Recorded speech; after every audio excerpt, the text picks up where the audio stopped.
ప్రకటన గ్రంథం 16వ అధ్యాయం 8-9 వచనాలు చదువు. 4వ దూత తన పాత్రను సూర్యుని మీద కుమ్మరింపగా మనుషులను అగ్నితో కాల్చుటకు సూర్యునికి అధికారం ఇవ్వబడెను. కాగా మనుషులు తీవ్రమైన వేడిమితో కాలిపోయి ఈ తెగుల మీద అధికారము గల దేవుని నామమును దూషించిరి గాని ఆయనను మహిమపరచునట్లు వారు మారు మనసు పొందిన వారు కారు. దేవునికి స్తోత్రం కలుగును గాక. ఒక పక్కన ఆంతున్న సలసల కొలిమిలో కాలుస్తున్నా వీళ్ళకి సిగ్గురాట్లా. కొంతమంది అంతే, ఒక తోముడు దోముతుంటాడు దేవుడు. అరే ఇంత తోముడు నాకు ఎందుకు జరుగుతుంది, ఈ లోపం నాలో ఉంది, ఈ పాపం నాలో ఉంది, ఈ దరిద్రం నాలో ఉంది, ఇది పబ్లిక్లో కనబడట్లేదు కానీ రహస్యంలో ఉంది, అర్జెంటుగా దీన్ని తీసేయాలి అనుకోరు. ఆ లోపలే కప్పెట్టుకొని గాయాలు అవుతుంటే దేవుణ్ణి తిడతా ఉంటారు. కొంతమంది దేవుణ్ణి వదిలేస్తారు కూడా. అంటే వాళ్ళు చేసే పాపాన్ని వదలరు, గాయాన్ని అనుమతిస్తున్న దేవుణ్ణి వదిలేయడానికి ఇష్టపడతారు. కొంతమంది దరిద్రులు, ఆధ్యాత్మిక దరిద్రులు అన్నమాట. అని మిమ్మల్ని గాల్లే వదిలేసేవాడిని. స్తోత్రం, హల్లెలూయా. చాలా క్లియర్గా రాస్తుంది. సూర్యుని ఎండ తీవ్రత ఎక్కువైపోయింది, అగ్నితో కాల్చినట్టుగా అయిపోయింది వాళ్ళ బ్రతుకులు. కానీ జరుగుతున్నటువంటి దారుణాలను బట్టి వాళ్ళు మారు మనసు పొందకపోగా దేవుణ్ణి తిడుతున్నారని రాస్తుంది. దేవుణ్ణి మయంపరచట్లా, దేవుణ్ణి తిడుతున్నారు వాళ్ళు. ఏమర్థమవుతుంది దీన్ని బట్టి? ఆ శ్రమల్ని ఎందుకు అనుమతిస్తున్నాడు వాళ్ళకంటే మారు మనసు కొరకు. బేతెస్దా కోనేటి దగ్గర 38 సంవత్సరాల జబ్బుతో ఒకడు బాధపడ్డాడు. ఎందు నిమిత్తం ఆ బలహీనత వచ్చింది వానికంటే లేఖనం రాయబడి ఉంది క్లియర్గా. ఇదిగో స్వస్థత నొందితివి యేసయ్య అంటున్నాడు. మరి ఎక్కువ కీడు నీకు కలుగుకున్నట్లు ఇక పాపం చేయొద్దు అన్నాడు. అంటే అంత కీడు ఎందుకు వచ్చింది అతనికి? చేశాడు ఏదో మొత్తానికి ఘోరాలు. కొట్టింది దెబ్బ, 38 ఏళ్ళు పడ్డాడు బాధ. తర్వాత ఆయన కనికరంతో వచ్చి బాగు చేసి అంటున్నాడు, గతంలో చేసిన వాటికి ఇన్నేళ్ళు అనుభవించావు నాయన, ఇంకా మళ్ళీ అదే అడుగేసావంటే ఇంకెక్కువైన కీడులోకి వెళ్ళిపోతావు, జాగ్రత్త అని వార్నింగ్ ఇచ్చాడు.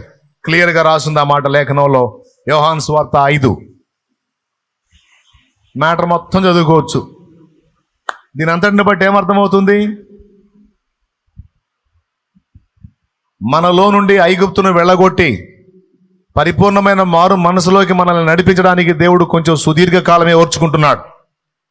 ఆయన కూడా తెలుసు ఇట్లా చిటిక వేసిన వెంటనే మనం కంప్లీట్గా చేంజ్ కామన్న సంగతి తెలుసు ఆయనకి. అందుకే చాలా ఓర్మితో, చాలా సహనంతో, చాలా ప్రేమతో, చాలా దీర్ఘశాంతంతో మనల్ని అర్థం చేసుకుంటానికి ట్రై చేస్తున్నాడు. మనం మంటివారమని జ్ఞాపకం చేసుకుంటున్నాడు. మన దేహంలో మంచిదేది నివసించడానికి జ్ఞాపకం చేసుకుంటున్నాడు. క్రమక్రమంగా మనలో కలుగుతున్నటువంటి మార్పులను చూసి సంతోషపడుతున్నాడు. కానీ ఒకటి నిజం, ఒకనాటికి ఖచ్చితంగా మనల్ని కంప్లీట్గా సంపూర్ణ స్థితిలోకి ఆయన నడిపించగలడు, నడిపించి తీరుతాడు. అప్పటిదాకా వదలడు. మీలో ఈ సత్క్రియను ఆరంభించిన వాడు కంప్లీట్ చేసే ముగిస్తాడు. ఎంతమందికి అర్థమైంది ఆయన? కొన్నిసార్లు కొన్ని విధములైనటువంటి ఎదురు దెబ్బలు, కొన్ని ఓటములు, ఆటుపోట్లు ఎందు నిమిత్తం వస్తున్నాయంటే మన అవిధేయతల వలన, మనలో ఉన్నటువంటి ఐగుప్తు యొక్క మొండి వైఖరి, మూర్ఖత వలన కొన్ని బెత్తం దెబ్బలు తగులుతూనే మన జీవితంలో. వాటిని వెలికి తీసి విసర్జించితిమా ధన్యులం. స్తోత్రం. పాలు తేనెలు ప్రవహించు దేశం మనకు కాక ఇంకెవరికి? దేవుని సర్వసమృద్ధి మనకు కాక ఇంకెవరికి? తండ్రి ఆస్తి అంతా పిల్లలదే కదండి. సమృద్ధి గలవాడు, శ్రీమంతుడు, అయినా సరే కొలిమిలో నిన్నుంచాడు. ఎంతవరకు నువ్వు అలా ఉంటావు అంటే, మీ నాన్న శ్రీమంతుడైనా నువ్వు ఎంతవరకు ఏ పూట కాపూట అన్నట్టు ఉంటావు అంటే, నీలో ఐగుప్తు పిల్లతనాలన్నీ పోయి పెద్ద వయసు అంటే ఆధ్యాత్మికంగా ఎదిగిన మెట్టు నువ్వు వచ్చిన దాకా మీ నాన్న శ్రీమంతుడే, నువ్వు మాత్రం దరిద్రతలో ఉంటావు. ఇది ఎలాంటిదంటే, తండ్రి దగ్గర లక్షలు ఉన్నాయి, కొడుకు మాత్రం రోజుకు 5 రూపాయలే లేదా 10 రూపాయలు. వాళ్ళ నాన్న దగ్గర లక్షలు ఉన్నాయి, కానీ కొడుకు మాత్రం 10 రూపాయలు. లక్షలు ఉన్నాడు శ్రీమంతుడు అనుకుందాం, మరి 10 రూపాయలోడు ఏ రోజుకి ఆ రోజే వాడి ఖర్చుకి. నాన్న నీ దగ్గర లక్షలు ఉన్నాయి, 10 రూపాయలు కూడా పోయింది నాన్న, ఓ 1,00,000 రూపాయలు పడేయచ్చు కదా. లక్షలు ఉన్నాయి నీ దగ్గర, ఓ 10 రూపాయలు ఏంది నాన్న, ఓ 1,00,000 పడేయచ్చు కదా. అప్పుడు ఆయన అంటాడు, ఇప్పుడు నేను ప్రేమించి లక్షిస్తారా, నువ్వు దాన్ని బట్టి బాగుపడటం కాదు, పూర్తిగా నాశనం అవుతావు. అందుకని నువ్వు ఉన్న వయసుకి 10 ఎక్కువ, నోరు మూసుకొని పో. ఒక టైం వస్తుంది, ఒక ఏజ్ వస్తుంది, అప్పుడు నేను ఎంత ఇచ్చినా నువ్వు చెడిపోవు. అప్పటిదాకా మాత్రం నీకు ఈ ఆర్థిక సంక్షోభం తప్పదంటాడు. స్తోత్రం. చాలా విషయాల్లో అంతే. మీరు చెప్పండి, ఇవ్వటం కరెక్టా, జాగ్రత్త చేసి ఇవ్వటమే కరెక్టా? పెద్దగా చెప్పండి. జాగ్రత్త చేసి ఇవ్వటమే కరెక్ట్. మా అబ్బాయిని నేను ఎంతో ప్రేమిస్తున్నా, వాడు 1,00,000 అడిగినా ఇస్తా నేను అనిస్తే, మొన్న వాడు తయారయ్యాడు కదా, అట్ట తయారవుతారు.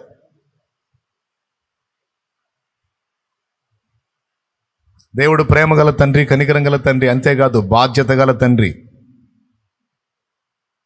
వినపడలేదు అనుకుంటా, మీకు వినపడిందా? బాధ్యత గల తండ్రి. ప్రేమ కనికరంతో పాటు బాధ్యత కూడా తెలుసు ఆయనకి. ఎవరెవరికి ఏమేం చేయాలో, ఎప్పుడు చేయాలో, ఎందుకు చేయాలో, ఎలా చేయాలో, ఏ స్థాయిలో చేయాలో, ఇస్తే ఏ స్థాయిలో ఇవ్వాలో మొత్తం తెలుసు ఆయనకి. బాధ్యతను విస్మరించడానికి ఆయన మనుషుడు కాదు, దేవుడు. దేవునికి మహిమ. కావాలనే కొన్నిసార్లు నెడతాడు కొలిమిలోనికి, అవసరాన్ని బట్టి. అంతేగాని పగతోనో సాధించుదామనో కక్షతోనో కాదు. ఎందుకంటే మనలో నుండి ఐగుప్తుని వెళ్ళగొట్టడానికి, నిజమైన మారు మనసులోకి మనల్ని నడిపించడానికి. మనలో ఐగుప్తు ఉండటం అవసరమా, మారు మనసు అవసరమా మనకి? ఐగుప్తు ఏం కావాలా మనలోంచి? ఆనాడు ఇశ్రాయేలుకేమో ఒరిజినల్ ఐగుప్తు ఉంది, ఈనాడు మనకేమో లోకమనే ఐగుప్తుంది. ఓ భక్తుడు రాశాడు, ఒక వ్యక్తి మారు మనసు పొందడానికి 1 నిమిషం చాలు. ఒక వ్యక్తి మారు మనసు పొంది బాప్తిస్మం పొందడానికి ఒక గంట చాలు. కానీ మారు మనసు అనుభవంలోకి వచ్చిన వాడు, బాప్తిస్మం అనుభవంలోకి వచ్చిన వాడు యేసు పోలికగా రూపాంతరం చెందడానికి సుదీర్ఘ కాలం పడుతుంది అన్నాడు. అది ఒక చిట్కా ఏమీ లేదు. వ్యక్తిత్వం నిర్మాణం చేసుకుంటూ రావాలి, దానికి కొంచెం టైం తీసుకుంటుంది. కానీ ఒకటైతే నిజం, ఏ పని అయితే మనలో మొదలు పెట్టాడో తప్పకుండా దాన్ని కంప్లీట్ చేస్తాడు ఆయన.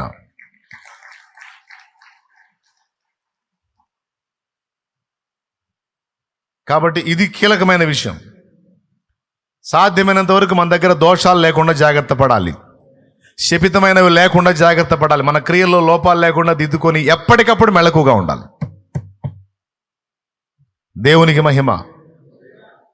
ఈ సందర్భంలో చివరిగా ఇంకొక మాట కూడా చెప్తాను నేను. మన దగ్గర దోషాలు లేకుండా నడుచుకుంటున్నాం. వినండి, ఒక్క ముక్క కూడా వినండి. దోషాలు లేకుండా నడుచుకుంటున్నాం. ఇందాక అజయ్ అన్నాడు, 10 రోజులు ఆగితే 11వ రోజు జరుగుతుంది, వారం ఆగితే 7 రోజులు ఆగితే 8వ రోజు జరుగుతుంది. నిజమే. ఎంతమంది ఒప్పుకుంటారు వాస్తవేనన్నా అని? ఏం జరుగుతుంది?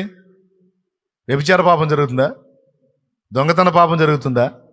నరహత్య పాపం జరుగుతుందా? ఏం జరుగుతుంది? ఏదో జరుగుతుంది. మాటలు కానీ, చూపులు కానీ, చేతలు కానీ, కోపతాపాలు కానీ, ఏవో ఒకటి. పాపం చిన్నదైనా పెద్దదైనా పాపం పాపమే. దేవుడు పాపంతో ఎప్పుడు రాజీ పడ్డావు? చిన్న పాపమని రాజీ పడ్డావు, పెద్ద పాపమని రాజీ పడ్డావు. పాపానికి ఎప్పుడు దేవుడు విముఖుడే కానీ సుముఖుడు ఎప్పుడూ కాదు. ఇదే పక్కా. అయితే ఒక్కటి గుర్తుపెట్టుకోవాలి, ఫైనల్ ఫినిషింగ్ టచ్ లాగా చెప్తున్నా, వినండి. అందరు కలిసి ఒకసారి గట్టిగా స్తోత్రం చెప్పండి.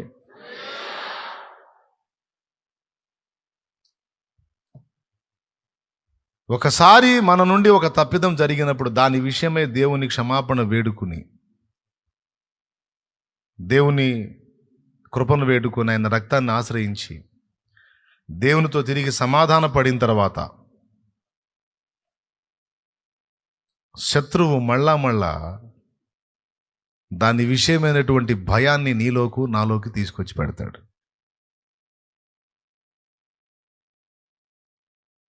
దాన్ని గూర్చినటువంటి భయం, అపరాధ భావం అనేది వాడు మన లోపలికి ప్రవేశపెట్టే ఒక భయంకరమైన విషగుళిక. అంటే అపరాధ భావం సహజంగా మనసాక్షిని బట్టి వస్తుంది. అయితే దేవుని దగ్గరికి వెళ్ళి దేవుణ్ణి వేడుకొని క్షమాపణ అడిగిన తర్వాత ఇక అది రాకూడదు. ఇప్పుడు ఆయన కృపను వేడుకున్నావు, ఆయన రక్తాన్ని ఆశ్రయించావు, సరిదిద్దుకున్నావు, క్షమాపణ కోరుకున్నావు. సారీ తండ్రి, ఇది పొరపాటున అయింది, ఇంకోసారి కాకుండా నేను నా వంతు కష్టపడతాను, నీకు ఇష్టంగా నడుచుకోవడానికి నేను జాగ్రత్తలు తీసుకుంటాను తండ్రి, మళ్ళీ ప్రయత్నిస్తాను, నన్ను క్షమించు తండ్రి, ఇంకోసారి ఇలా చేయను నాయన, నన్ను మన్నించు, నాకే చాలా ఫీలింగ్గా ఉంది, బాధగా ఉంది నా తండ్రి, నేను బాధ పెట్టానయా, నన్ను మన్నించు. దేవునికి మహిమ. అప్పుడు దేవుడు ఏమంటాడంటే ఓకే బెట వెళ్ళిపో అంటాడు. ఓకే మళ్ళీ మంచిగా కలిసి ఉందాం, మనం సంతోషంగా ప్రేమగా ఉందాం, ఓకే హ్యాపీ, నా దగ్గర తీసుకుంటాడు. దేవుడు దాన్ని విడిచిపెట్టిన సైతాను వదిలిపెట్టాడు. వాడు మళ్ళా వచ్చి నీ దగ్గరికి ఇంత చేసి ఏమీ ఎరగనట్టు పెద్ద భక్తులలాగా ఫోజిస్తున్నావుగా, ఆహా మహానటుడిరా నువ్వు, ఆహా మహానటివమ్మ నువ్వు, నటే మహానటి అంటాడు. అంటే ఎట్లా అంటాడు అన్న, ఫోన్ చేసి అంటాడా లేకపోతే ఎట్లా అన్న, రియల్గా పిక్చర్ కనపడేది దాన్ని మళ్ళీ నన్నేం అడగొద్దు. ఫోన్ చేసి అంటాడా లేకపోతే ఏమన్నా మెసేజ్ పెడతాడా, వాయిస్ మెసేజ్ పెడతాడా, లేకపోతే ఎట్లా ఏ మెసేజ్ పెడతా నన్ను అడగొద్దు. ఒకటైతే ఖాయం, వాడు నీ దగ్గరికి చేరేది ఖాయం, గుసగుసలు ఆడేదైతే ఖాయం. ఎట్లా ప్రవేశపెడతాడు అంటే ఏ విధంగా నీలోకి ఆ భావం పుట్టిస్తాడు అనేది పక్కన పెడితే ఒకటైతే ఖాయం, ఆ ఫీలింగ్ అయితే నీ దగ్గరికి తెస్తాడు వాడు. అంటే నీ మనసులోకి ఆ రాంగ్ సిగ్నల్స్ని పంపిస్తాడు వాడు. దేవుడు వదిలేసిన దాన్ని కూడా నీ మైండ్లో పెట్టేస్తాడు వాడు. ఈ అన్ని హృదయంలో పెట్టుకొని ఇక పూర్తి స్వేచ్ఛతో దేవుని నువ్వు సేవించలేవు, హత్తుకోలేవు. ఇక ఆ దేవుడు నాయనా కుమారుడా రా నాయనా అని అంటే గుట్ల చాటుకు చెట్ల చాటుకు పోతావు.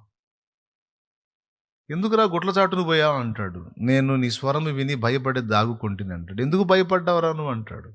అప్పుడు అపరాధం చేశాను, అరే నీకు మెంటలా, చేసావు, వచ్చావు, సరి చేసుకున్నావు, మారు మనసు పొందాను అన్నావు, క్షమించమన్నావు, వేడుకుని వదిలేశాను, మళ్ళీ పోయి గుట్ల చాటును కూర్చున్నాను. ఎంతైనా నేను చేసింది మామూలు నేరం కాదు కదా, అందుకని కొంచెం ఎందుకు నాకు అది పోవటం లేదు ప్రభువా. అరే నీకేమన్నా మైండ్ పోయిందా, నీ వదిలేశాను రారా బాబు అని నేను పిలుస్తుంటే ఎట్లా వదిలేస్తావు దేవా, ఎట్లా వదిలేస్తావు, నేను చేసిన చిన్నది కాదు కదా, అది సామాన్యమైన విషయం కాదు, మహా పెద్దది. నాకు అసలు మనసు తట్టుకోలేకపోతున్నాను నాయన. అరే పిచ్చి ముచ్చట్లు ఆపి రారా నాయన, నువ్వు నా దగ్గర రా, అంతకుముందు ఎంత పరిగెత్తుకుంటూ వచ్చావు కదా, ఏమైంది ఇప్పుడు నీకంటే, ఏమైంది అంతకుముందు బాగున్నా, నేను మధ్యలో చెడిపోయాను కదా, ఇప్పుడు ఎట్లా వచ్చి పట్టుకుంటాను నిన్ను, ఎట్లా వచ్చి హత్తుకుంటాను నేను, నువ్వు చెడిపోయావు నీకు చెప్పినవాడు ఎవడురా, నువ్వు చెడిపోతే బాగు చేసుకుంటాను, పొరపాటు పడ్డావు, క్షమించాను, దిద్దుకున్నావు, వదిలేశాను, నేను ఇంకోసారి నేను జాగ్రత్త పడతాను అన్నావు, అప్పుడే నేను మర్చిపోయిన దాన్ని నీకు గుర్తు చేసిన వాడేవాడు, వాడే శత్రువు. తప్పిపోయిన కుమారుడు తండ్రి దగ్గరికి తిరిగి వచ్చాడు, నీకు విరోధంగా పరలోకానికి విరోధంగా పాపం చేశాను అన్నాడు. వీడి ఈ ప్రోగ్రామ్ అంతా చెప్పకముందే ఆయన క్షమించేశాడు. అసలు నువ్వు వచ్చిందే సంతోషం రా బాబు, నువ్వు వచ్చిందే నా సంతోషం, అయిపోయింది ఇప్పుడు, నాకు పండగ అయిపోయింది, ఇప్పుడు నువ్వు వచ్చావు నా దగ్గరికి, హ్యాపీ. రండి ఈ బట్టలు తీసేసేయండి, కొత్త బట్టలు తొడిగించండి, వీడికి చెప్పులు పెట్టండి, చెప్పులు కొత్తవి తొడగండి అని, అత్తరు పోయండి, అది పోయండి, తల క్లీన్ చేసేసండి, ఆర్డర్ చేసేస్తానే ఉన్నాడు మొత్తం. అప్పుడు కుమారుడు ఏం చేయాలా, తండ్రిని హత్తుకోవాలి. నాన్న నేనంటే ఎంత ప్రేమ నాన్న, నేను ఎంత దుర్మార్గం చేశాను, తండ్రి వల్ల లెక్క చేయలేదు. నువ్వు కష్టపడి సంపాదించిన ఆస్తిని నాది అని లాక్కొని పోయి వేశ్యలకు తగలబెట్టి, దుర్వ్యసనాలకు తగలబెట్టి, నీ కష్టమంతా వ్యర్థపుచ్చి ఇంత బాధ పెట్టి తినే. నేనేమన్నా సంపాదించి వచ్చానా? నాశనం చేసి వచ్చానే. నన్ను ఇంత ప్రేమించి దగ్గరకు తీసుకొని ఇంత క్షమించేసావు ఏంది నాన్న నువ్వు? ఏమి మనసు నాన్న నీది, ఎంత ప్రేమ అని హత్తుకోవాలి, అవునా? అట్లా కాకుండా తప్పిపోయిన కుమారుడు తిరిగి వచ్చినప్పుడు, ఎవరక్కడ? వీని వస్త్రాలు తీసి కొత్త వస్త్రాలు తొడగండి. తండ్రి ఎవరికి? నాకా?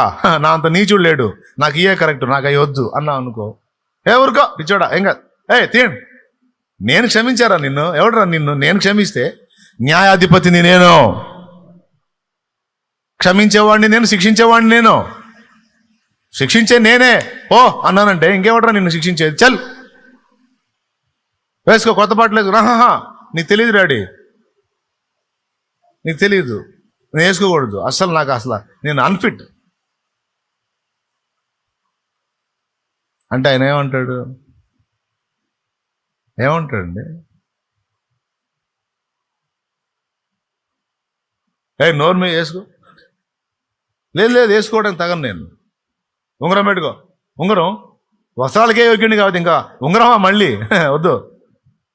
చెప్పులా ఎందుకు? నాకు ఇదే కరెక్ట్ అంటే ఏమంటాడండి? మీరేం చేస్తారు? చిరాకు పుట్టదా? దేవుడి దగ్గర కూడా అంతే. శత్రువు మళ్ళా మన అపరాధాలని మనకు గుర్తు చేసి వాడి స్వరం ఎప్పుడు మనకు వినపడజేస్తాడు. ఏమనంటే, నువ్వు పనికిరావు, నిన్ను ఒప్పుకోడు, నువ్వు తేడా, నువ్వేదో ఇట్లా కనపడుతున్నావు కానీ నీ మనసు నిండా దరిద్రపు ఆలోచనలే, నీ ప్రవర్తన బాగుండదు, నీ రహస్య జీవితం కరెక్ట్గా లేదు, నీ ఆలోచనలు అట్లా, నీ ఆలోచనలు ఇట్లా అని పదే నీ అపరాధాలని, నీ దోషాలని నీకు మళ్ళా గుర్తు చేసి దేవుణ్ణి ఆప్యాయతతో హత్తుకోకుండా భయం గుప్పెట్లో బతికేటట్టు సాతాను కుట్ర చేస్తాడు. ఇప్పటికి ఎంతమంది ఈ దీనిలో బలవుతున్నారో నాకైతే తెలీదు. ఇదైతే పెద్ద స్కెచ్ వాడిది, పెద్ద స్కెచ్. ఇక ఆప్యాయంగా దేవాన్ని ఎదురుపోకుండా చేస్తాడు వాడు, అంతే. దేవునికి మహిమ. కానీ తప్పిపోయిన కుమారుడు తెలివి చూసారా? ఎక్కడో పోయి దాక్కోలా, చక్కగా వచ్చేసాడు తండ్రి దగ్గరికి, కాళ్ళు పట్టేసుకున్నాడు. నంబర్ 1, తండ్రి క్షమించేశాడు. అల్లంత దూరంలో ఉన్నప్పుడే క్షమించేశాడు. ఇక ఏవైతే తండ్రి చేపిస్తున్నాడో మొత్తం స్వీకరించాడు. నేను దానికి తగను, నేను దీనికి తగను అని ఆయన మెలికలు తిరుగుతా కూర్చోాలా. మొత్తం తండ్రి ఏవైతే చేశాడో మొత్తం బట్టలు మార్పించుకున్నాడు, మొత్తం క్లియర్ చేయబడ్డాడు. క్షణాల్లో మళ్ళీ యువరాజులాగా మారిపోయాడు. బయటికి పోయినప్పుడు యువరాజులా పోయాడు. నెంబర్ 1 బేకారావులాగా వచ్చాడు. తండ్రి దగ్గరికి వచ్చాడు. తండ్రి ఆమోదించి మొత్తం మళ్ళీ రూపాంతరపరిస్తే తక్షణమే రూపాంతరపరచబడి నీట్గా తండ్రి ఇంట చేర్చబడ్డాడు. ఫంక్షన్లోకి ఎంటర్ అయ్యాడు కానీ కూర్చొని సీది ఎత్తా ఉండలా. విషాదపు మాటలు, విరిగిపోయిన మాటలు, పనికిరాని మాటలు మాట్లాడుతూ కూర్చోవాలా. ఎంతమందికి అర్థమైందో ఏమో. ప్రార్థన చేసేదా? అది సంగతి. దేవుడు వదిలేసిన వాటిని కూడా వాడు తీసుకొస్తాడు, నీ మైండ్లో పెడతానే ఉంటాడు. దీనివల్ల కలిగే నష్టాలు చెప్తా. నంబర్ 1, భయం గుప్పెట్లో బతుకుతావు. నంబర్ 2, విశ్రాంతి కోల్పోతావు. రాసుకో, తొందర రాసుకో, ముగిస్తున్నా. చెప్పేది చాలా సీరియస్ మ్యాటర్. ఏదో ఆయన కాసేపు చెప్పాడు అనుకోవాకండి. దీనికి ఎవరు అర్హులో వాళ్ళకి ఇది క్యాచ్ అయ్యిద్ది. ఎవరు దీన్ని అందుకోవడానికి ఇప్పుడు ప్రస్తుతం ఉన్నారో వాళ్ళకి అందుతుంది, అంతే. రాసుకో. దానివల్ల ఏం జరుగుతుందో చెప్తున్నాను. నంబర్ 1, భయం గుప్పెట్లో బతుకుతావు. నంబర్ 2, విశ్రాంతిని కోల్పోతావు. నంబర్ 3, విశ్వాసాన్ని కూడా కోల్పోతావు. బలహీన పడిపోయింది నీ విశ్వాసం, అపరాధ భావం నీలో చుట్టేస్తూ ఉంటాయి. నంబర్ 4, ఆప్యాయంగా దేవుణ్ణి హత్తుకోలేవు, ఆరాధించలేవు. ఆరాధించేటప్పుడు కూడా ఇదే ఫీలింగ్ వచ్చింది. నేను స్తోత్రాలు చేస్తున్నా కానీ దేవుడు వింటాడంటావా? నేను ఆరాధిస్తున్నాను, నేను పాడుతున్నా కానీ ఇది ఒక నటన కదా, నేను ఒక వేషధారిని కదా, నా పాట దేవుడు వింటాడంటావా? నేను అన్ని చేశా కదా, నేను దేవుణ్ణి ఎరుగుండి కూడా ఇట్లా చేశా కదా, వాక్యం ఎరుగుండి కూడా నేను అట్లా కదా, నేను ఇట్లా కదా. ఇంకేం జరుగుతుంది? ఆప్యాయంగా దేవుణ్ణి హత్తుకోలేవు, ఆయన పాదాల మీద ఒదిగిపోలేవు. టోటల్గా బోల్డ్ అంతా వేరియేషన్ వచ్చేస్తుంది, వ్యత్యాసం వచ్చేస్తుంది. ఒక దేవుని కుమారుడుగా, కుమార్తెగా స్వతంత్రంగా ఉండలేవు. ఒక బానిసలాగా, దాసుడిలాగా భయం గుప్పెట్లు బతికేస్తావు. ఏ పాయింట్ని బట్టి? దేవుడు వదిలిపెట్టిన అపరాధములను నువ్వు మళ్ళా అపవాది ద్వారా గుర్తు చేసుకుంటే. అందుకే చెప్తున్నా, దోషములుంటే వదిలిపెట్టండి. నంబర్ 1, దోషములుంటే వదిలిపెట్టండి. దిద్దుకోవడానికి నీ వంతు పోరాటం నువ్వు చెయ్యి. ఓకే. నంబర్ 2, నువ్వు వదిలేశావు, దేవుని ముందు క్షమాపణ అడిగావు, దేవుడు కనికరించాడు, దాన్ని హృదయంలో స్థిరపరచుకో. ఎప్పటికప్పుడు ఈ మెళకు కలిగి ఉండు. కానీ మళ్ళా వాటిని గుర్తు చేసుకొని ఇక దేవుణ్ణి ఆప్యాయంగా హత్తుకోవటానికి వెనకడుగు వేసావంటే మాత్రం ఇందాక నేను చెప్పినవన్నీ పొందుతావు. నువ్వు తృప్తిగా ప్రార్థన చేయలేవు, మనసారా దేవుని సన్నుతించలేవు, విశ్వాసంలో స్థిరంగా ఉండలేవు. ప్రార్థన చేస్తావు కానీ జరిగిద్దంటావా? నేను మంచిదాన్ని కాదుగా, నేను మంచివాడిని కాదుగా. విజ్ఞాపన చేస్తావు కానీ విశ్వాసం ఉంచలేవు. ఆరాధిస్తావు కానీ ఆత్మలో ఆనందించలేవు. విశ్రాంతిని గురించి వింటావు కానీ విశ్రాంతిని నువ్వు అనుభవించలేవు. ధైర్యంగా ఉండాలి అనే మాటలు వింటావు కానీ నువ్వు పిరిగితనంతో భయం గుప్పెట్లో బతుకుతావు. అలా మనల్ని మెంటల్ టార్చర్ చేయటమే వాడి కుట్ర. దాన్ని విరగొట్టడమే దేవుని పరిశుద్ధాత్మ కార్యం. దేవునికి స్తోత్రం కలుగును గాక. హల్లెలూయా.